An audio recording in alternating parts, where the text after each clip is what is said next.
정경심 교수의 재판이 공개가 아닌 비공개가 갑자기 돼갖고 논란입니다. 좀 전에 말씀드린 것처럼. 자, 김민지 기자, 무슨 얘기예요? 정경심 재판 비공개 논란. 네, 정경심 교수의 재판을 담당하는 이 재판부가요. 오늘 이제 재판을 하는데 하루 앞둔 어제 이 재판을 비공개로 하겠다 이렇게 결정했다는 겁니다. 그러니까 공판 준비 기일을 법원이 비공개하기로 결정했다. 원래 주로 2차 피해 우려가 있거나 뭐 국익에 해가 되는 정보가 노출될 경우에 그럴 때만 비공개를 하는데 굉장히 이례적이다 이런 얘기가 나오고요. 뭐 정경심 교수에 대해서는 뭐 표창장 위조, 사모펀드, 입시 비리 관련 혐의 공판 준비 기일이 이제 여러 개가 있었는데 그것들이 모두 비공개, 극히 이례적인 일이다 이런 평가가 나오고 있습니다. 비공개, 그러니까 오늘이 공판 준비 기일이었는데 비공개 결정이 어제 결정이 됐다는 거예요? 네. 돌연 하루 전에? 자, 다음 그래픽 보시죠. 자, 이게요, 이제 돌연 비공개 처리가 되면서 오늘 이제 실제로 비공개로 진행이 됐는데 법원 내부에서조차도 아, 이거 진짜 황당한데요? 이런 지금 목소리가 나온다는 거예요. 위헌 소지까지 지금 얘기가 됩니다. A 고위 법관 말하길. 성범죄 증인 신문도 아닌데 공판 준비 기일에서 저런 결정하는 경우는 저는 진짜 못 봤어요. 처음 봅니다. 검찰과의 마찰이라는 것이요. 재판 공개로 빚어진 게 아니지 않습니까? 왜 비공개 처리를 합니까? 법원 내부에서도 황당하다는 반응. 당연히 검찰은 뭐 더 하겠죠? 자, 검찰이 제출한 재판 절차 진행의 위법 부당함, 편파 진행 등의 의견서를 법정에서 검사가 구두로 공개 변론하는 것이 알려질까 봐. 재판부가 비공개 결정을 한 거 아닙니까? 그게 좀 의심스러운데요? 그렇지 않고서야 왜 정경심 교수의 공판 준비 기일 이 재판을 비공개합니까? 이런 건데. 김 교수님 어떻게 보세요?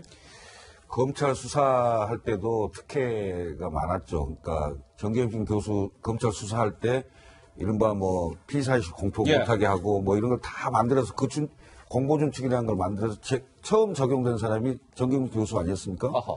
그렇게 특혜를 받더니 이제 법원까지 이런 저는 특혜라고 생각합니다. 이게 특혜다? 특혜죠. 일반인하고 똑같이 돼야 될 거 아니겠습니까? 있는 규정대로 해야 되는 건데 이렇게 조국 전 법무부 장관 부부에 대해서 우리나라의 검찰과 법원까지 이렇게 작아져야 될 이유가 또 이런 이유가 있습니까? 그대 앞에만 서면 작아지는가? 왜 이렇게 작아져야 됩니까? 아하. 국민들이 납득할 수 있을까요? 예. 저는 도저히 납득할 수 없는 판단이다. 그리고 국민들은 오히려 이렇게 진행된 재판 결과에 대해서 과연 승복할까요?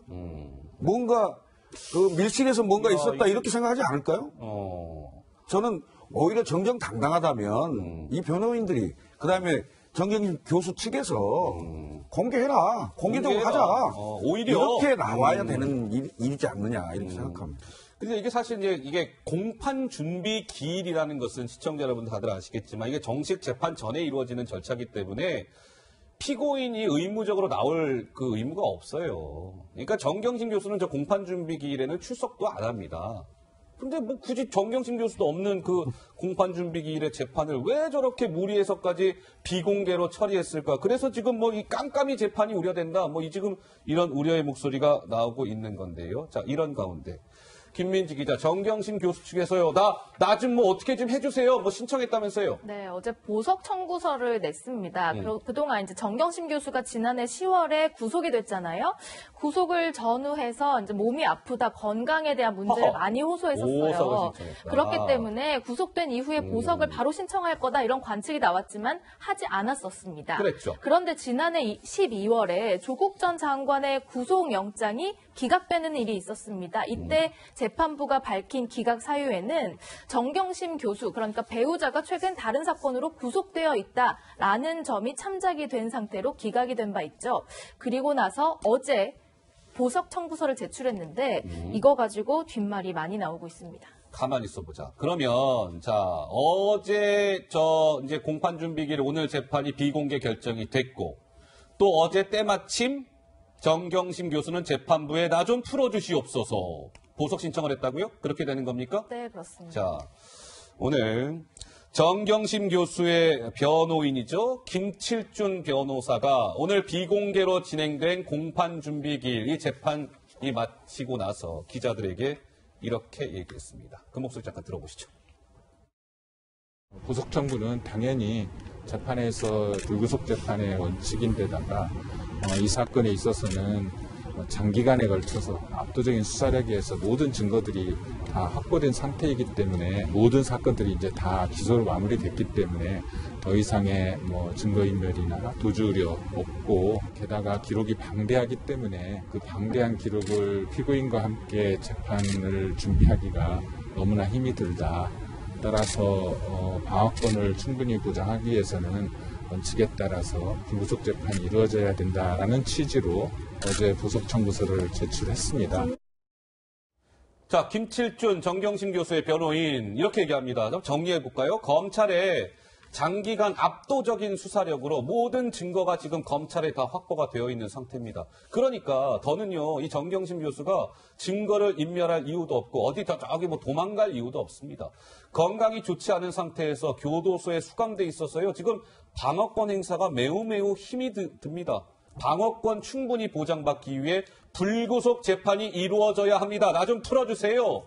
보석 신청을 했다는 것이죠. 자, 이준석 의원 어떻게 들으셨습니까? 이런 전술적 상황이 다 있나 이런 생각이 드는 것이 저희가 처음에 이제 정경심 교수 구속된 다음에 조국 장관에 대한 구속영장이 청구되었을 때 혐의는 소명되었고 죄질도 안 좋은데 결국 배우자가 구속돼 있기 때문에 어느 정도 참작한다는 취지로 갔잖아요. 저희가 마트에서 냉장고를 샀어요. 그런데 라면을 줬어요. 그 사은품으로. 그럼 냉장고 반품하면 라면도 반품해야죠. 지금 이게 뭡니까 지금 보면은. 저는 지금 이런 식으로 이득만 하나씩 빼가는 형태의 행태에 국민들이 분노하고 있는데 구속 사유에 있어가지고 불구속한 이유에 있어서 교육 장관에 대해 가지고 배우자의 구속 상태가 많이 영향 끼쳤다 그러면은 지금 와가지고 보석 청구를 한다는 것은 사은품만 먹고 빠지겠다는 거예요. 이게 뭡니까 진짜. 저는 절대 이런 것들에 대해서 재판부가 용납을 하면은 국민 감정에 반하는 선택을 하게 된다 이렇게 봅니다. 이준석 의원 비유를 재밌게 하네요. 오늘 컨디션이 좋은가 봐요. 아니, 딱 그렇잖아요 지금 보니까. 예. 아이고 말 한마디가 뭐 이미 먹었는데 이런 거 아니면 라면 잘 먹으니까. 오늘 컨디션 좋아요. 네.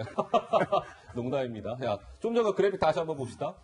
그러니까 이런 것 같아요. 이준석 의원의 얘기도 이런 것인데, 자, 좋다 이거예요. 정경심 교수가 보석 신청을 할 거면 진즉에, 건강이 정말 몸이 안 좋고 그러면 진즉에 해야 되는 것인데, 본인은 구속이 되어 있었고, 당시에 남편인 조국 전 장관은 정경심 교수가 구속되어 있다는 그 이유가 고려가 돼서 조 전 장관이 불구속된 거 아니겠습니까? 근데 남편이 불구속 기소가 되니까 이제서야 나 좀 아파요. 나 방어권을 행사해야 됩니다. 좀 풀어주세요. 보석 신청을 하니까 이게 도대체가 아프다든 이런 말도 그렇고 이게 진정성이 있는 것이냐 뭐 이런 논란인 것 같은데 김평론가는 어떻게 보세요? 그러니까요. 이제 이준석 위원장께서 잘 얘기를 해주셨는데 왜 옛날에 그 자식들과 관련해 가지고 장학금이니 아니면은 아르바이트 비용이니 뭐 이런 거 깨알같이 좀 챙기셨잖아요. 그래서 본인들에게 이해관계가 되는 것은 굉장히 깨알처럼 챙기시는 것 같다 이런 생각이 좀 들어요. 그리고 또 하나 문제가 되는 건 이런 겁니다. 다른 국민들은요. 다른 국민들은. 네. 우리가 법에서는 가장 중요한 게 법 앞에 평등이 민주주의에서는 굉장히 중요하잖아요. 중요하고요. 그러면 저런 모습을 보면은 일반 국민들 입장에서는 저게 우리한테도 저렇게 해줄까? 네? 이런 생각을 할 거예요. 근데 제가 볼 때는 다른 사람들에는 관심이 없어요. 그러면은 정경심 교수와 조국 일가에 저렇게 해주는 게 정당하다고 주장하시는 분들은 다른 사람들이 그렇게 되고 있는지도 철저하게 조사를 해서 제도적으로 담보를 해주시는 게 맞죠. 알겠습니다. 국민정서법 위반이에요. 국민정서법 위반이다. 어느 법보다 상위에 있다는 그렇습니다. 국민정서법. 국민들하고 공감이 되는 판단을 해야 될 거 아니겠습니까? 전혀 공감 능력이 없는 판단이에요. 예, 알겠습니다. 이게 지금 이제 이 정경심 교수가 어쨌든 이제 보석을 신청했고 재판부는 이제 그거 허가 여부를 판단을 할 것인데 이게 지금 깜깜이라는 거예요. 왜냐? 지금 아까 말씀드렸잖아요. 비공개로 진행이 되니까 이게 지금 어떻게 판단이 되는지 뭐 어떻게 지금 논의가 진행되고 있는지가 뭐 언론을 통해서 알려지는 게 하나도 없는 거예요. 이 깜깜이 아니냐. 또 이런 논란이 불거지고 있는 거죠. 자, 이번에는 정경심 교수의 남편 조국 전 장관 얘기 좀 해볼 텐데 김민지 기자 민정수석 임명 뒤에도 이거 무슨 얘기예요? 조국 전 장관이요. 과거에 민정수석이었잖아요. 자녀의 어떤 입시를 위해서 뭔가 스펙을 조작하고 했던 행위들이 민정수석 당시에도 있었다라는 점이 좀 재조명되고 임명 있습니다. 뒤에. 추가로 드러난 것도 있고요. 일단은 2017년 10월에는 아들의 대학원 진학을 위해서 알려진 대로 최강욱 공직기강 비서관에게 이제 가짜 로펌 인턴 증명서를 받았다 이런 의혹을 받고 있는데요. 그렇죠. 그 이후에 그 다음 달인 11월에는요. 아들이 다닌 조지 워싱턴대의 장학금 조지 금액을 워싱턴대. 실제 받은 것보다 더 많이 받았다 이렇게 부풀렸습니다. 장학금을? 그러니까 검찰이 보기에는 민정수석으로 있으면서 아들의 가짜 스펙 만들기에 집중한 것 아닙니까? 라면서 의심을 하고 있는 상황입니다. 자, 조국 전 장관은 전 민정수석이기도 하고 서울대 교수로서 학자이기도 하잖아요. 자녀 문제에 대해서 과거에 이렇게 이야기했습니다. 직접 들어보시죠. 대학 교수로 있다 보니까 이 대학 교육 문제에 대해서 관심을 가지지 않을 수 없다 생각하고 있습니다. 저도 아이 사교육을 시켜봤습니다. 성적이 나오니까 약간 놀래기도 하고, 성적이 안 좋아서 놀래기도 하고 충격받고 불안해지죠, 부모 입장에서는. 아이는 아이대로, 부모는 부모대로 고생하는 체제다 저는 보고 있습니다. 이 그 시간과 비용과 돈을 다른 데 쓴다면 학생은 물론이고 학부모들의 행복이 훨씬 더 증진될 것이다. 우리 사회에서 수험생을 자식으로 둔 학부모는 모두 사회적 형벌에 처해진다고 생각합니다. 사실 불안하고 초조하거든요. 근데 이게 시청자 여러분 그냥 흘려보실 것이 아닌 것이 지금 민정수석 임명 뒤에 이러한 행동을 조 전 장관이 직접 당시 수석 신분으로 한 거 아니냐 이런 의혹 아니겠습니까? 2017년 5월에 문재인 정부가 출범을 했고 초대 민정수석이었으니까. 근데요. 민정수석이 뭐 하는 자리입니까? 이 공직자들 잘못하는 거나 그런 거 잘못하는 거 잡아내고 그런 거 하는 게 민정수석 아니에요? 근데 그런 일을 해야 될 민정수석이 정작 본인은 아들 스펙을 저렇게 불법적으로 막 조작하고 있었다. 민정수석 재직하고 있으면서 만에 하나 저게 사실이라면 글쎄요. 어떻습니까? 오늘 컨디션 좋은 이준석 의원 한마디 하시죠. 예. 저는 뭐 아까 비유한 거는 그냥 농담을 한 거고 지금 봤을 때는 예.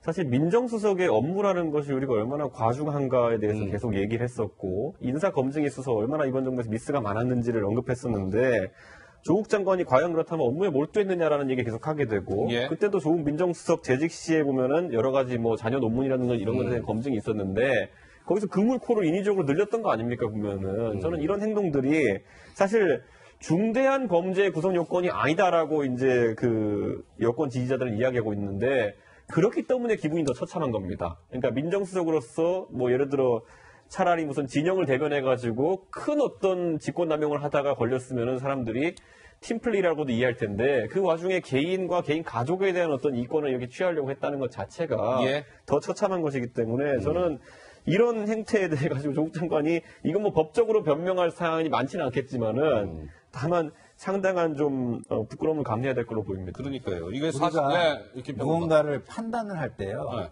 사안을 분리해서 봐야 돼요. 어떻게 사안을 분리해서 봐냐면 자연인으로서 이 일을 했느냐 공직자로서 했느냐 이거를 분리해서 봐야 되거든요. 근데 제가 보면 이게 지금 굉장히 뒤섞여 있어요. 자, 공직자로서 이런 일을 했다면 그게 아무리 작은 일이라도 문제가 되는 겁니다. 그러면요. 예. 근데 자연인일 때는 아유 야, 뭐 기준 그 사정에 따라 좀 아유 그럴 수도 있지 이렇게 얘기할 수도 있죠. 그러나 공직자는 그런 게 아닙니다. 근데 조국 전 장관 사태가 이게 난 이후에 지금 우리나라의 고위공직자의 도덕 기준이 너무 하향 평준화로 급전직하하는 거 아닌가. 어허. 저는 이런 부분이 굉장히 우려스러워요. 예, 알겠습니다. 자, 조국 전 장관 얘기 해봤습니다. 자, 민정수석 재직 당시에 아들의 스펙을 조작하는 데 집중했던 거 아니냐 이런 의혹인데요. 좀 씁쓸합니다. 물론 뭐 사실이 아닐 수도 있습니다. 그렇죠? 지켜보도록 하고요.